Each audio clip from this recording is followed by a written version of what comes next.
Queridos patriotas, muy buenas noches. Bienvenidos a un nuevo análisis semanal en una semana especialmente importante para lo que va a venir en el país.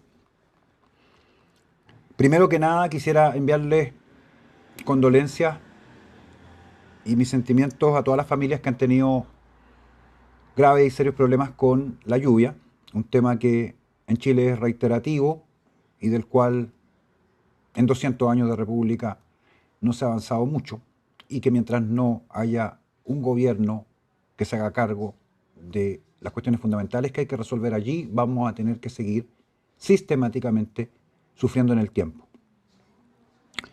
Pero el tema que nos convoca hoy día excede, por supuesto, este problema recurrente.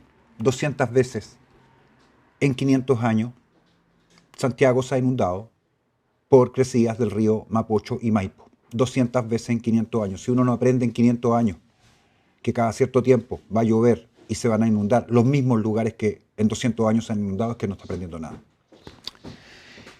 Hoy día, sin embargo, quiero hablarles de un tema muchísimo más trascendente. Las revoluciones cuestan dinero. Las revoluciones no se hacen gratis. Para hacer una revolución se requieren recursos, y no pocos recursos. La Revolución Francesa, para comenzar allí, fue financiada por Inglaterra a través de la banca Rothschild, la misma banca que posteriormente financió con 67 millones de francos a Napoleón para la invasión de España. En ese caso secundario, claro, aparece como una invasión, pero lo que era realmente una subversión financiada por Inglaterra para sacarse encima a sus dos grandes competidores en la época, Francia y luego España. Desde esa época, toda revolución ha requerido financiamiento, porque sin financiamiento no hay revolución. Y si avanzamos un poquito en el calendario, pues bien, en la Revolución Rusa, recordarán ustedes ese tren cerrado en que Lenin viajó, pasando por Alemania, donde aparte de él iba financiamiento en oro. Recordarán después, en Revolución Española, que pocos días antes de caer la República, la Unión Soviética literalmente saqueó los fondos del Banco Español en oro, que se cargaron y se fueron a Rusia como supuesto pago del apoyo que había brindado la Unión Soviética a la Revolución Española, a la República. Y así, uno podría hacer todo el rastreo, y para eso hicimos en parte la conferencia de contraproceso. Y si hay una constante histórica en toda revolución, es que las revoluciones requieren dinero. Como este es un dato histórico, inobjetable, la gran cuestión entonces es entender cómo se ha venido financiando la revolución en Chile. Y bueno, desde el retorno a la democracia, todos los gobiernos de la concertación, luego la nueva mayoría y ahora el gobierno actual, sistemáticamente han venido entregando millones y miles de millones de dólares en todo ese largo periodo para la revolución. Porque el modelo de revolución en que estamos, el modelo de revolución molecular disipada, no es solo la expresión violenta que hemos vivido en Chile a partir del 18 de octubre pasado. Eso es lo menos relevante. Lo más relevante, en más de 30 años, ha sido la sistemática inclusión de una y varias doctrinas a través, en este caso particular hoy, pero en todo ese tiempo, de distintas organizaciones, fundaciones, ONGs y así. Hoy día está, por cierto, este escándalo nacional por los casi 500 millones de dólares que Boric ha entregado a fundaciones pro Boric. Vamos a hablar de eso claramente, por cierto. Pero quiero que lo vean en el tiempo. quiero que lo vean en el tiempo, porque es mucho más relevante entender el proceso que la cuestión episódica que estamos viviendo hoy día, porque esta es una manifestación más del proceso. Si usted desea que una sociedad, en cualquier parte en el mundo, cambie de una posición A a una posición B, lo hace a través, claro, de discurso. De discurso, que significa lo que malamente llaman algunos el relato, ¿no? La inclusión de categorías ideológicas a través de cierta discursividad y, por supuesto, con el uso de medios. Y esto siempre ha sido exactamente igual. Y cuando digo siempre, por lo menos de los registros que tenemos en términos históricos, esto es de historia escrita, bueno, de Hammurabi en adelante, por decirlo de alguna manera, primer código de justicia en el mundo conocido, siempre el discurso termina penetrando en la sociedad a través de los medios. Pero por medios no hay que solo entender a los medios de comunicación que todos conocemos. Hoy día, claro, redes sociales, radio, televisión, periódicos, prensa en general. A niveles de base de lo que llama la izquierda deconstruida los territorios, y vamos a ir a eso, a niveles de base popular, mucho más importante que el tema de estos medios de comunicación de masas es la presencia y la acción sistemática de adoctrinadores, de reproductores de discursos, porque es lo que son. ¿Y por qué? Bueno, porque la población de menores ingresos en cualquier país, no solo en Chile, no tiene necesariamente ni el tiempo, ni el acceso, ni siquiera el nivel de conocimiento que se requiere para poder acceder a información en los medios de comunicación y tener también capacidad de discernir qué información que se le está entregando corresponde efectivamente a información y qué se le está entregando que corresponde a doctrina encubierta bajo algún tipo, nuevamente, de discurso. Así que estas fundaciones que han venido recibiendo estas enormes cantidades de dinero, y no tan solo en este gobierno, hacia atrás también, incluyendo los dos periodos de Piñera. Porque la gran pregunta del fondo de esto no tiene que ver con ni siquiera la cantidad de recursos gigantesca que se ha venido gastando el país en que se adoctrina a la población. No. La pregunta obvia es ¿quiénes adoctrinan a la población? Es decir, si tuviéramos que hacer una categorización ideológica de las organizaciones que reciben estos financiamientos, y usted quisiera hacerlo súper sencillo y decir, aquí están las organizaciones de izquierda y aquí están las de derecha, pues bien, pregúntese, ¿dónde se ha ido la mayor parte de estos recursos en más de 30 años? ¿A las organizaciones de derecha o a las organizaciones de izquierda?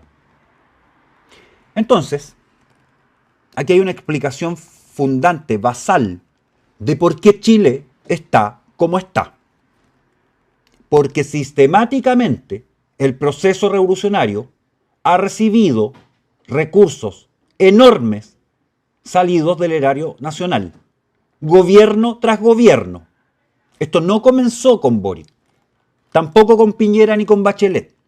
Esto comenzó inmediatamente cuando asumió Patricio Aylwin, donde aparecen los primeros think tanks y otras organizaciones que empiezan a recibir en forma sistemática financiamiento del Estado, cuya función, reitero, es generar discurso de carácter revolucionario, sea o no sea, y aquí está el punto más importante, discurso de carácter revolucionario con uso o no de violencia. Eso es lo menos importante. Usted lo que está haciendo con esto, de inyectar financiamiento en estas cantidades a estas organizaciones, es permitir que una gran masa de la población sea adoctrinada, pagada por todos nosotros. Porque los recursos que están gastándose ahí salen del presupuesto de la nación.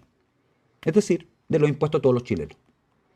En definitiva, la izquierda en Chile, desde Elwin en adelante hasta Boric, ha vivido en buena medida de este tipo de financiamiento. ¿Y para qué se usa? Bueno, para lo que estoy diciendo. Porque cuando uno mira las obras que estas fundaciones ejecutan, y cuando mira además los proyectos que se presentan, y no voy a tener el tiempo, y hay una lista ahí que mandó Pamela Giles que la podemos mirar, pero en realidad habría que ir a mirar cada proyecto y ver la discursividad que está implícita en el planteamiento de esos proyectos. La discursividad ideológica, política. Y lo segundo, claro,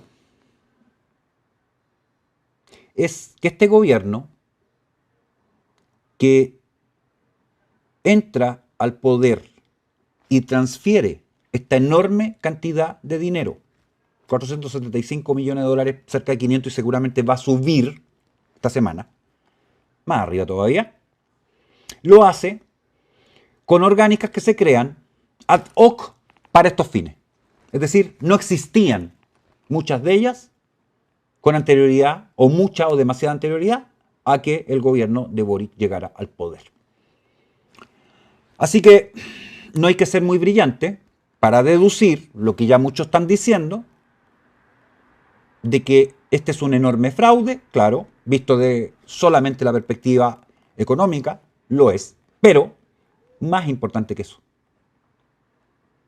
¿Por qué se estaban acopiando recursos en esta cantidad, en este contexto político nacional actual? ¿Para qué? Esa es la pregunta. Porque evidentemente y probablemente una parte de esos recursos, claro, iba a cuestiones mesurables, dimensionables, materiales.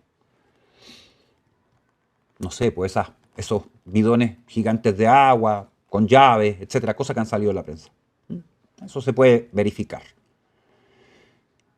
Y anoche mismo veíamos que no cuadraba mucho que la fundación que hacía esto y había recibido no sé cuánta cantidad de dinero, señalar un presupuesto enorme para ese tipo de instalaciones, cuando alguien decía, bueno, ahí saqué la cuenta y ahí está el precio de mercado, 1 millón de pesos, cada cosa, listo. ¿Y el resto? La forma más sencilla de salir al paso de esto es decir, bueno, es que se están enriqueciendo. Sí, claro. Sí, los revolucionarios también necesitan dinero, evidentemente. Pero el problema no son los revolucionarios en términos de personas que necesiten dinero. El problema es que la revolución necesita dinero. Ese es el problema de fondo. Y la pregunta entonces es de cajón. En el contexto de un gobierno que había apostado sus primeros 6 meses al triunfo del plebiscito, donde fracasa con un 63% prácticamente de rechazo a ese proyecto, donde además la derecha le colabora, abriéndole un nuevo camino constitucional, y donde sabemos hoy día que van a perder de nuevo, donde no hay ningún proyecto de ley relevante en este gobierno que se vaya a aprobar en el Congreso, donde la reforma tributaria se les cae, inventan esta figura de ir a conversar con las empresas y se les vuelve a caer, y más aún ahora aparece este escándalo de las plata a las fundaciones. Es decir, en eso se están gastando la plata. 500 millones de dólares, redondeemos, es enorme cantidad de dinero aquí y en la quebrada del Ají. Entonces, ¿solo era para adoctrinar a la población sujeta a estos proyectos o es algo más? Porque cuando usted tiene recursos, en esas cuantías, hay muchas cosas que se pueden hacer a partir de ese dinero. Y por otra parte, y esto es en paralelo, está la crítica permanente. Leí una muy buena columna de Charlson al respecto, de que la izquierda siempre acusó a la derecha de que como la derecha contaba con el apoyo de los empresarios, siempre tenía más recursos que ellos. La verdad, cuando usted saca todos los gobiernos de la concertación, las dos Bachelet, más los aportes de la empresa, incluido el caso Penta, son nimios. Si es que todos fueron, y no lo fueron, solo al sector de derecha. Recordemos que se financiaba esto transversalmente. Ponce Lerú tenía amigos en todas partes. No sé si hoy día. Este es el contexto. Y esta es la pregunta evidente. No cuánto se van a embolsar, sino para qué lo estaban haciendo. Porque estamos en un proceso revolucionario, aunque nadie lo quiera ver. De eso se trata este gobierno. Lo han dicho ellos mismos, no es que yo lo esté afirmando. No vamos a cambiar un milímetro. Nuestro programa, nuestro objetivo, estamos y seguimos en la lucha. Y podría citar las declaraciones de uno y otro de los personeros, tanto el Frente Amplio como el Partido Comunista, al respecto. ¿Qué le dice a usted eso? Cuando usted suma eso, esas afirmaciones acá, y le pone capital a este otro lado, júntelo. ¿Se entiende lo que quiero decir o no? ¿Estoy demasiado enredado hoy día explicando este problemita? Súper sencillo. Las revoluciones cuestan dinero. Y ese dinero, o bien viene de manera exterior, caso de Francia y España, como ya lo mencioné, en el periodo napoleónico, o se saca al propio país, que es lo más habitual. Por algo, son más de 3.000 fundaciones. El número total no lo sabemos. Deben ser muchísimas más. Y usted entonces empieza a sacar cuentas súper simples. 3.000 fundaciones. A 10 personas por fundación, por decir un número, a tanto territorio bajo el control de esa fundación, porque son todas las regiones, por ende, cuánta cantidad de chilenos que van a terminar, de algún modo, vinculados al trabajo de esas fundaciones. Esa es la magnitud. Esa es la magnitud del avance del proceso revolucionario discursivo a través de estas organizaciones, para no mencionar lo otro que se deduce como segunda línea de operación. Porque esta es la operación de vía pacífica, que no excluye el uso de violencia, lo tengo que decir en términos pedagógicos siempre. Cuando entonces vamos hacia atrás y volvemos al 18 de octubre, todavía hay gente, o ingenua o inepta, que pretende que creamos que eso fue espontáneo y que, más importante, no hubo financiamiento. ¿Y todo lo que pasó después? Porque el 18 se inició y nosotros estuvimos bajo ataque prácticamente hasta el 15 de marzo del 2020, cuando entró en vigencia el control por la pandemia. Octubre, noviembre, diciembre, enero, febrero, marzo. Casi 6 meses. Y ustedes recordarán, los que anduvimos caminando por la Alameda y Baquedano, cómo estaba el despliegue de merchandising. ¿No lo recuerdan? Los puestecitos ahí en plena Alameda que vendían desde el famoso perro negro ese hasta banderas y una serie de cosas. ¿Y de dónde salió el capital para esos emprendimientos revolucionarios callejeros? Porque era una parte, más el capital para mantener a gente en Plaza Baquedano en forma permanente, más el capital para movilizar a otra gente, más el capital para mandar gente, por ejemplo, a Magallanes en avión, 3 días, a quemar la ciudad y devolverse, y los hoteles incluidos, y el financiamiento para los activistas en todas partes que estaban generando violencia en todas partes. ¿Se está dando cuenta usted del marco de esto entonces? Que acá el problema menor, reitero, y no es que no sea importante, pero el problema menor es la cantidad de dinero, que va a ser más de 500 millones, recuérdelo. El problema real, el de fondo, es para qué se usa ese recurso. ¿A qué sirve ese recurso? Esta es la pregunta. El resto, claro, y lo podemos mirar, es un poco evidente, ¿no? A esta altura. Por ejemplo, hagamos una brevísima revisión de algunas de las cosas que han salido en prensa. Vamos a partir por acá. Un dato que no es menor, pero sí bastante sintomático, es este. El hecho de que la famosísima hoy día fundación, que fue la que destapa este verdadero escándalo, ocupaba esa famosa casa. Y le quiero agradecer a Depa Tuber, un tweet que está ahí, que es interesante porque señala ella: ustedes son muy jóvenes, pero esta sede hace algunos años era un paseo de energúmenos todo el día. Lo raro fue que en la insurrección quemaron y vandalizaron todo a su alrededor, obvio, menos este inmueble. Entonces, acá 2 más 2, 4, pues. Súper sencillo. Si esta casa, que termina usando Revolución Democrática, así se llama, Revolución, ¿entiendo, no? No es que yo lo diga, lo dicen ellos.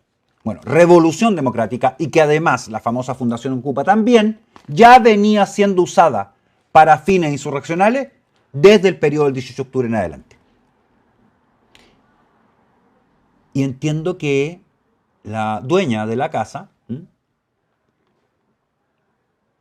hoy día no aparece por ninguna parte y que ella les habría facilitado solamente el domicilio. ¿Sí? ¿En serio? Sería interesante que la Brigada de Delito Económico y la PDI revise la cuenta de la persona dueña del inmueble, entre otras cosas. Veamos al lado. Y aquí otro dato nomás. Andrea, chilena patriota, postea ahí la Academ, que no le creo nada, pero no importa. 86% cree que hay corrupción en el caso Democracia Viva. Bueno, eso al menos dice, vamos a asignar que sea cierta la encuesta, al menos dice que hay mucha gente en Chile que se da clarita cuenta de que todo esto que estamos viendo es eso, es corrupción, no otra cosa. Y otro tuit interesante es este, tal vez uno de los más interesantes del día, porque es de, primero, la diputada Pamela Giles. Así que entenderán que en este canal, y quien les habla, la cite, dice que acá lo que importa no es el mensajero, es el mensaje. Y ella señala principales ministerios que han realizado transferencias a instituciones privadas, partiendo por, y aquí está el punto más importante, arriba, la Subsecretaría del Interior, Ministerio del Interior, 86.000 millones de pesos. Luego, Ministerio de Educación, la Subsecretaría de Educación, 56.000 millones de pesos. La Subsecretaría de Energía, 26.000 millones de pesos. Ministerio de Desarrollo Social y Subsecretaría de nuevo, porque ahí está la plata en las subsecretarías, ojo, 18.000 millones de pesos. Economía, 10.000 millones. Trabajo, 7.000 millones. Desarrollo Regional, 4.000 millones. Hacienda, 4.000 millones. Evaluación Social, 3.000 millones. Abajo. Transferencias del Ministerio de Vivienda, el ministerio que está cuestionado en este momento, porque después van a venir otros. Desde el 11 de marzo del 2022, el registro evidencia que todas ellas se han efectuado vía la Secretaría Regional Ministerial de la Segunda Región, en pesos nuevamente. Campamento Ideas, miren el nombre además, Campamento de Ideas, no sé si usted hace la analogía obvia a lo que aquello implica. 1.240 millones de pesos. Fundación de Urbanismo Social, de nuevo el nombre, 577 millones de pesos. Espacio Lúdico, 550 millones de pesos. Fundación Nacional para la Superación de la Pobreza, 529 millones de pesos. Fundación Pro Cultura, claro, la pregunta evidente ahí es ¿qué cultura? 500 millones de pesos. Fundación Cultural Tomarte. Se lo están diciendo en la cara, no se fija. Tomarte. Toma arte. Bueno, Tomarte, 456 millones de pesos. Fundación Un Techo para Chile, que habría que mirarla con lupa, hace rato, 438 millones de pesos. Movimiento Fibra, 430 millones de pesos. Fundación Democracia Viva, 426 millones de pesos. Todo esto en la segunda región. Y acá está el punto, pues. Cuando usted se mete y van a salir, y ojalá alguien se preocupe de hacer el listado completo de las 3.000 y tantas fundaciones que han recibido estos 500 redondeados millones de dólares, vuelvo a hacer la pregunta. Pues son fundaciones, a ver, de ideología de derecha o son de izquierda. Porque reitero, las revoluciones requieren dinero. Y ahí está, aquí está el dinero. Es lo que estamos viendo. Otro. Y acá está claro el resumen del Mercurio, salió extremadamente citado. En 15 meses el gobierno ha transferido 479 millones a 3.296 fundaciones y similares. Por eso alguien sería muy bueno que se dé el trabajo de hacer el listado de las fundaciones y categorizarlas, pues sí, es re fácil categorizarlas, por el nombre y quienes la integran. Así de simple, súper fácil. No creo que por fundación, para las 3.000, tome más de 10 minutos poder categorizarla.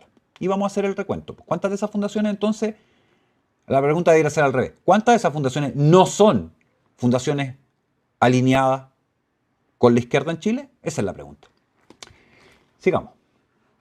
Este es el mostrador que está anterior, pero ahí está, porque es interesante, porque, bueno, no digamos que el mostrador es un medio de derecha, pero ya tituló, investigación indica que el gobierno ha entregado 3.000 millones a fundaciones pro Boric.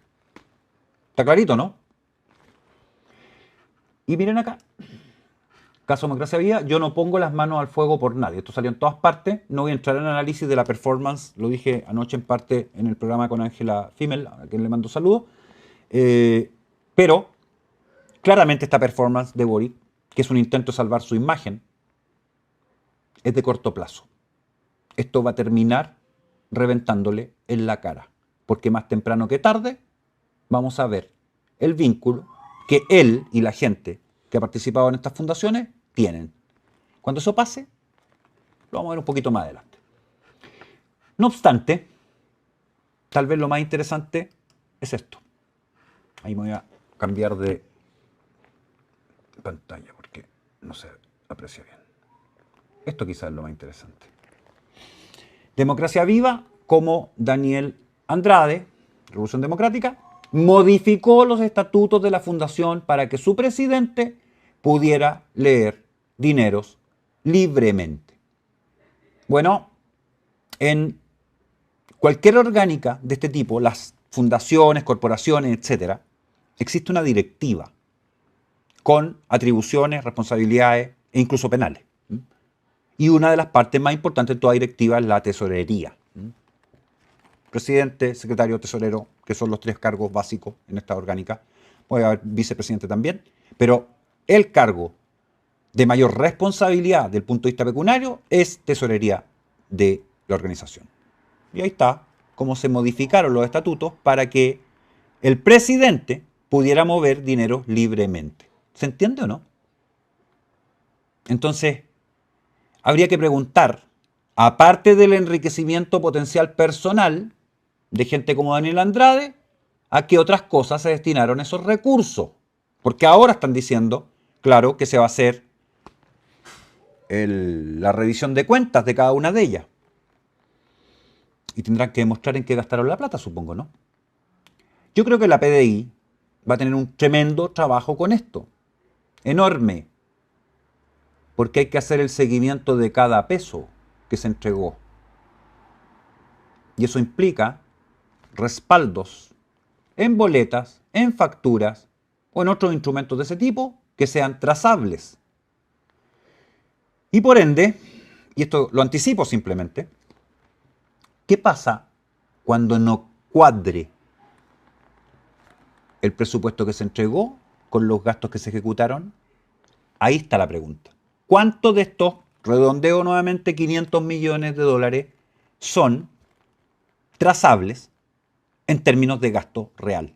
Esa es la gran pregunta. Porque el saldo que quede, sin demostrar en qué se gastó, bueno, uno puede suponer muchas cosas. Muchas cosas. Porque reitero, las revoluciones requieren dinero. Con esta pasada, que yo creo que no hay que gastar mucho más tiempo en eso, porque está lleno de información al respecto, las derivadas son súper evidentes. Un proceso revolucionario en curso de fracaso, que no obstante sigue afirmando todos los días que no han fracasado en nada. No se va a cambiar el programa.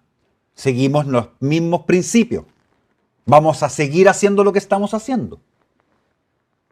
¿Por qué estaban o están tan seguros si en los dos plebiscitos, perdón, en el plebiscito y la elección de los consejeros, un 63% en ambos de la población les dio la espalda? Pero ellos no cambian. Nada. Absolutamente nada. Bueno, si usted tiene una cartita bajo la manga en el juego de cartas, probablemente sepa más que el resto respecto al resultado final del juego. Para eso está la carta. Y como las revoluciones requieren dinero, el resultado es predecible, ¿no es cierto? Porque la pregunta al otro lado es, ¿y el sector contrarrevolucionario de cuánto dinero dispone?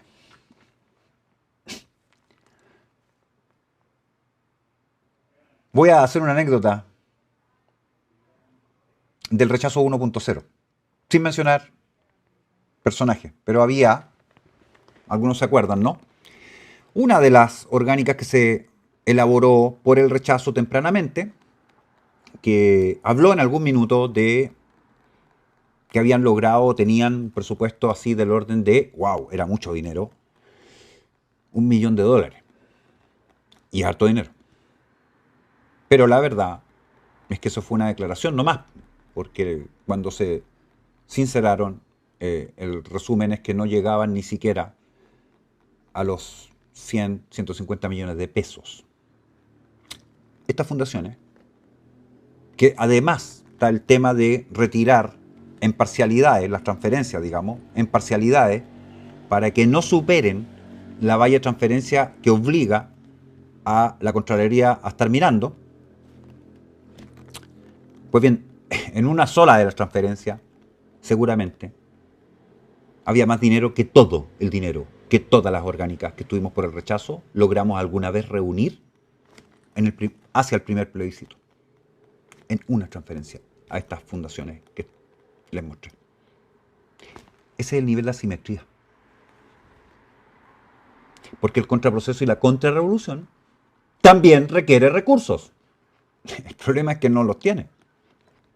O tiene una muy exigua cantidad en comparación con el proceso revolucionario formal en curso, que dispone de esta magnitud de recursos. La otra pregunta de cajón en esto, porque aquí va a salir Chile Vamos,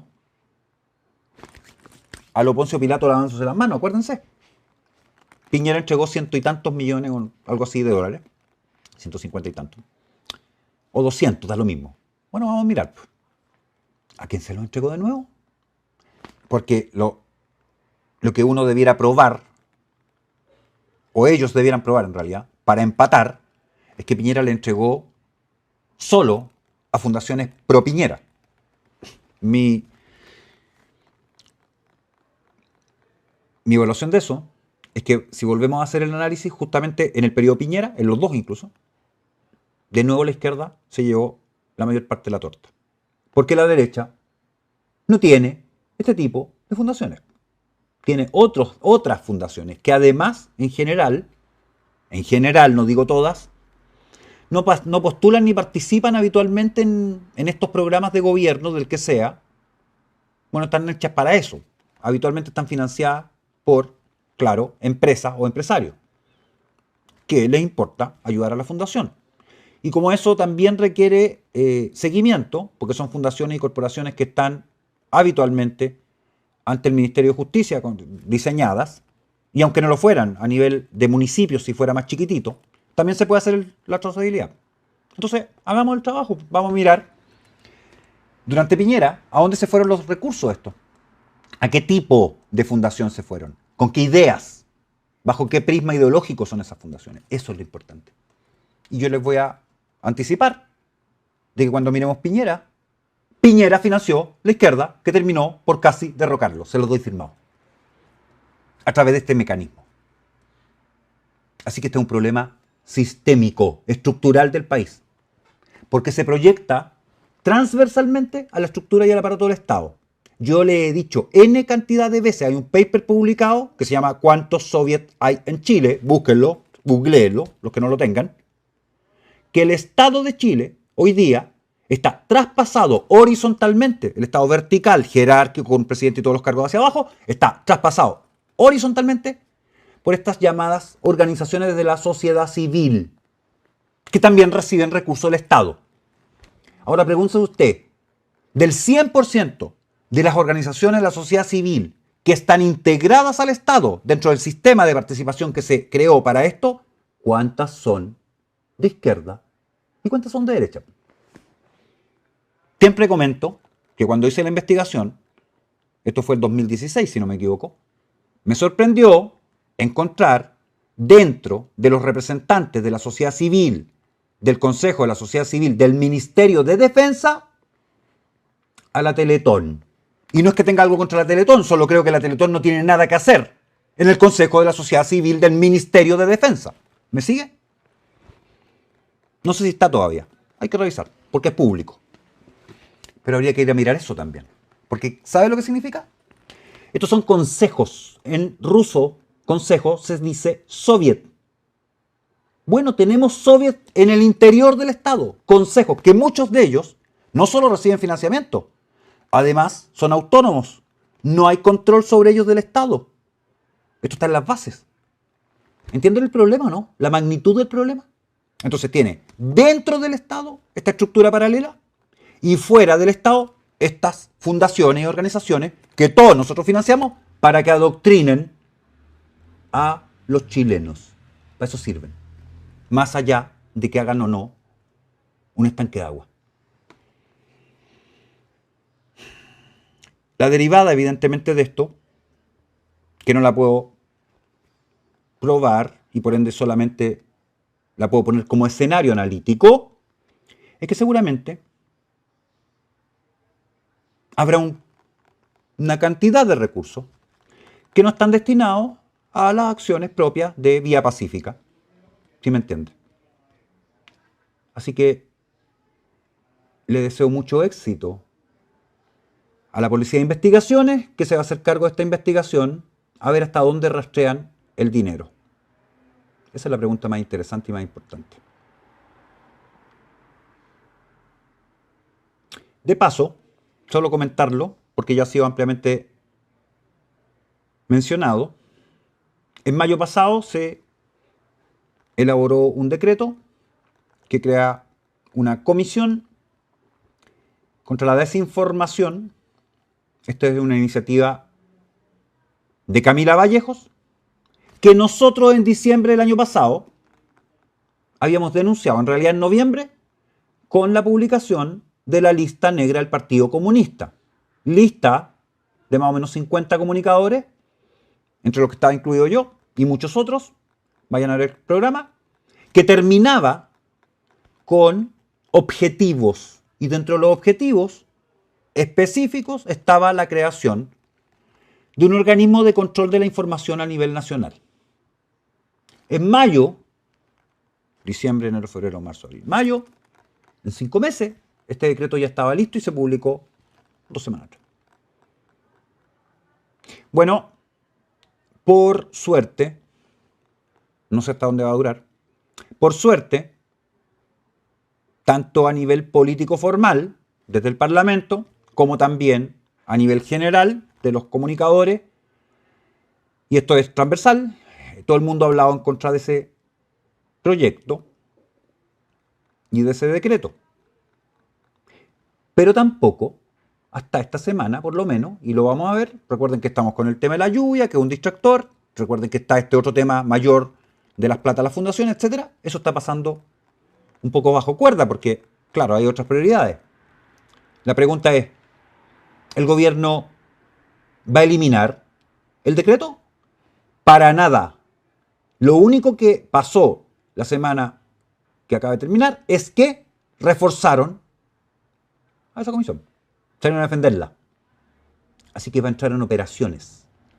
Y aunque ellos digan que no se trata de una estructura que tenga capacidad ejecutiva, que solo puede recomendar, vuelvo atrás para mostrarles el tuit de Pamela Giles respecto de quiénes son los ministerios que más plata asignaron. Miren de nuevo. Subsecretaría del Interior encabeza las transferencias con 86.000 millones de pesos. 2 más 2 habitualmente suman 4. Estamos en un momento de extremo riesgo en el país. Porque mientras están todos mirando para allá, hay otras cosas que están pasando por el otro lado. Y hay una agenda en curso, y ya lo hemos dicho, no solo yo, para volver a generar caos a nivel nacional a través del uso de la violencia.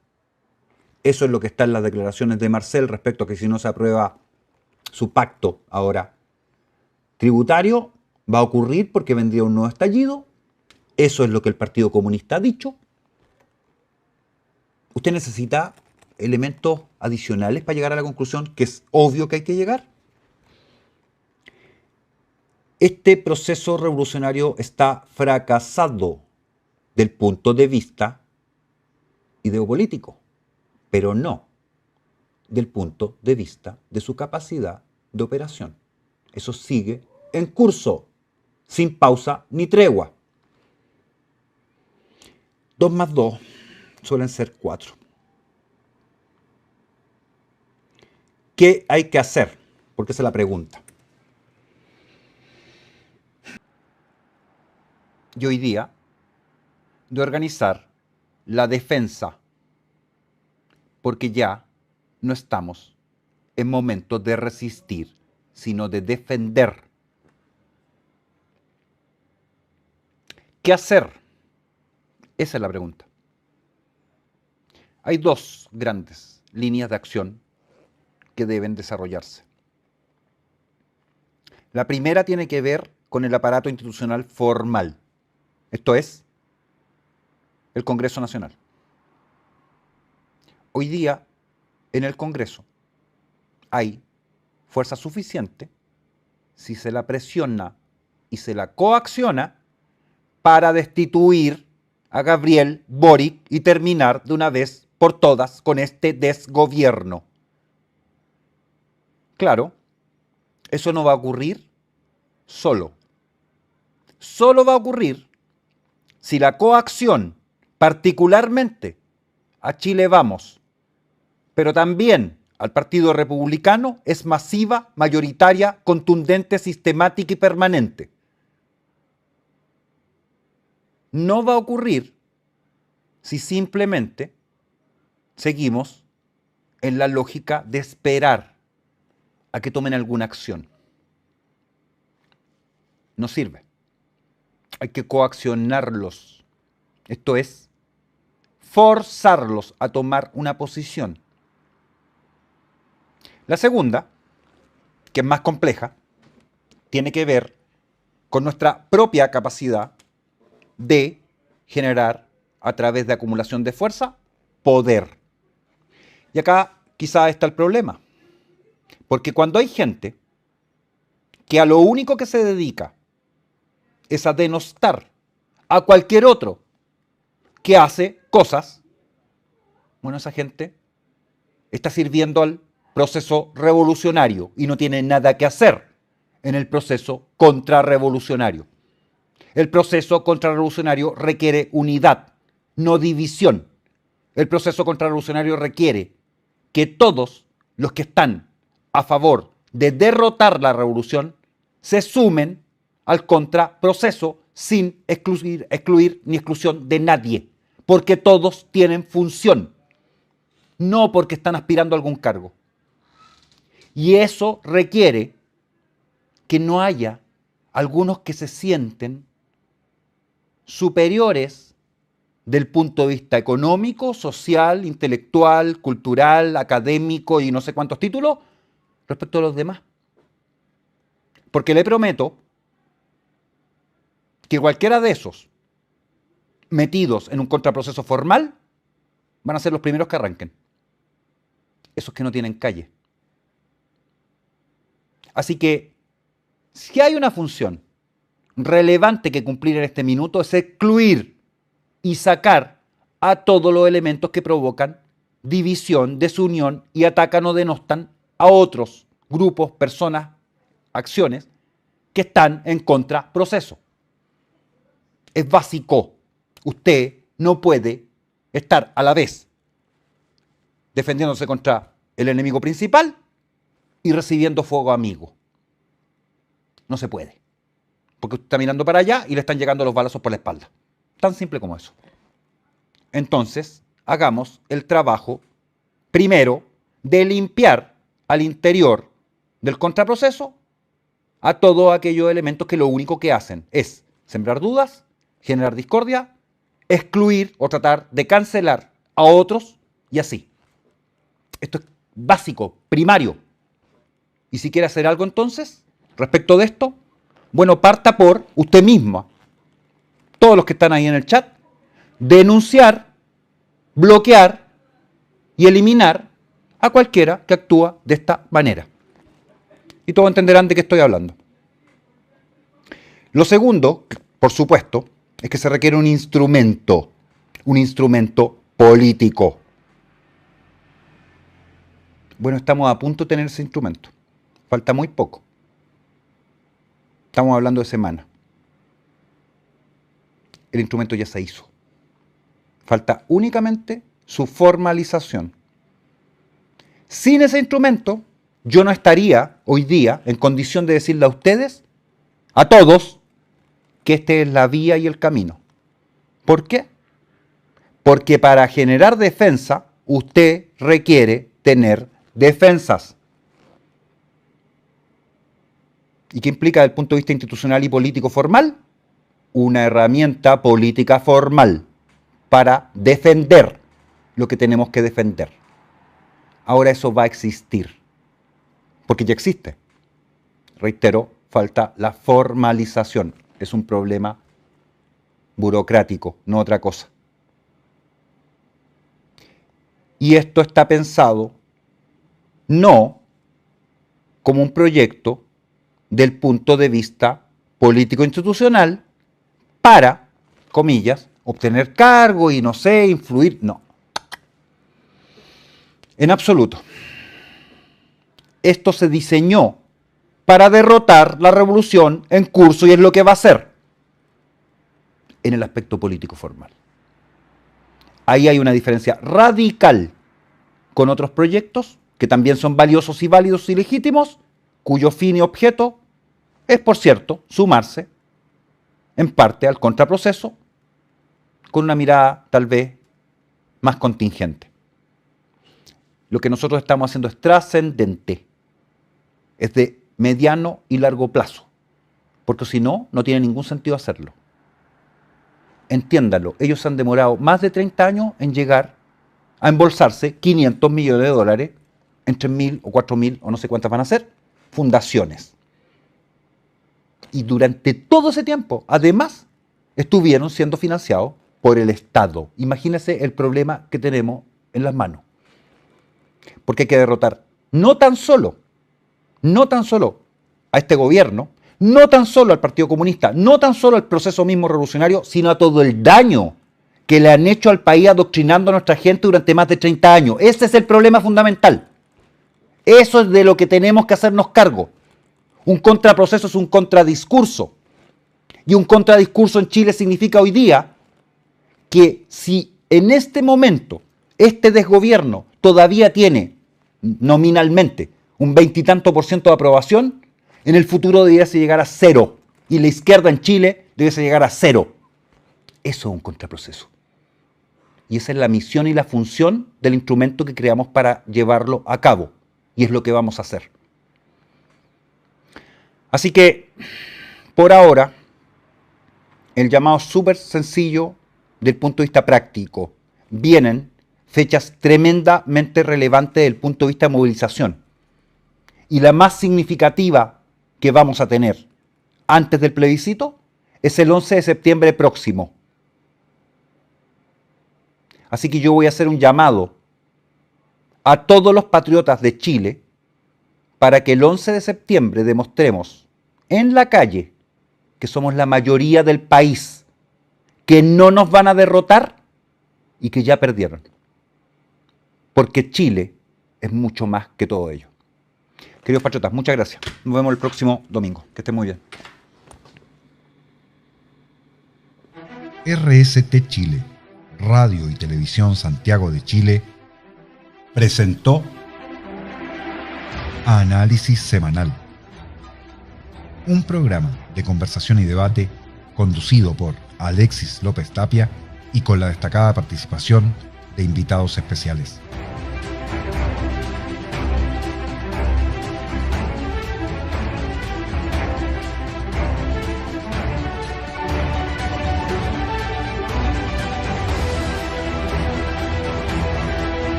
Porque Chile merece más, síguelo todos los domingos a partir de las 22 horas por RST Chile, transmitiendo en vivo para Chile y el mundo a través de Internet.